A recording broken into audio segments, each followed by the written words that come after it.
So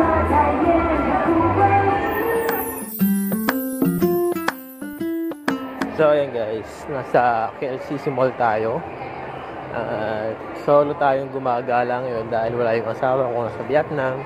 And kung makikita nyo, napakalawak nito mall. Ang daming design kasi nga magka-Chinese New Year na. Nakita nyo naman, New Year na. Ganda guys oh. May mini car pa sa loob. Panit, ganda. Vintage car. Ayan.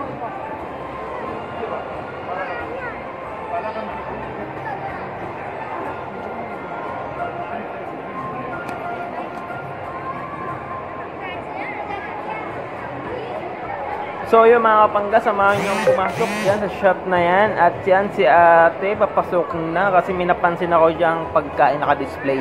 Para titingnan ko kung ano ba yung mga pagkain naka-display dyan.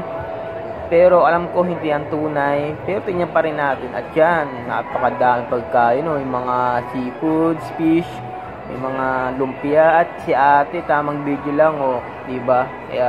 Kasi nga napakaganda ng kanilang design para sa Chinese New Year. At yan, may mga peking duck na nakabitin. Kakaawa naman, nabigti na yung manok. At yan, mga plato nila, syempre may siomay at siopaw.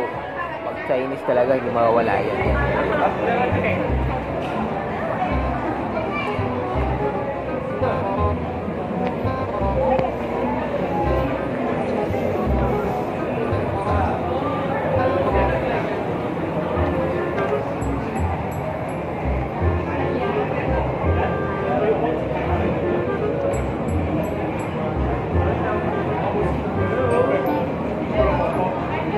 At yun nga mga kapangga, nasa Bukit Bintang na ako, sa sikat na kalye dito sa Malaysia, kung saan ay dinadayo ng mga turista kasi nga dami ng mga mall dito na pwede ninyong bilhan ng mga luxury, ng mga bag, sapatos, damit.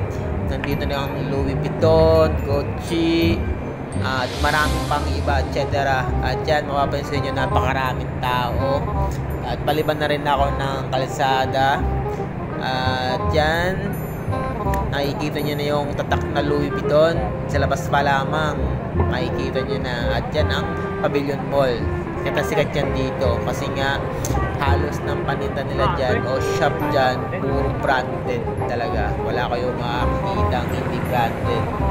At yan, napakaganda ng kanilang fountain sa labas. At yun lang mga kapangga, sana naman pakishare ng video namin at paki-comment kung saan nakaabot itong video namin.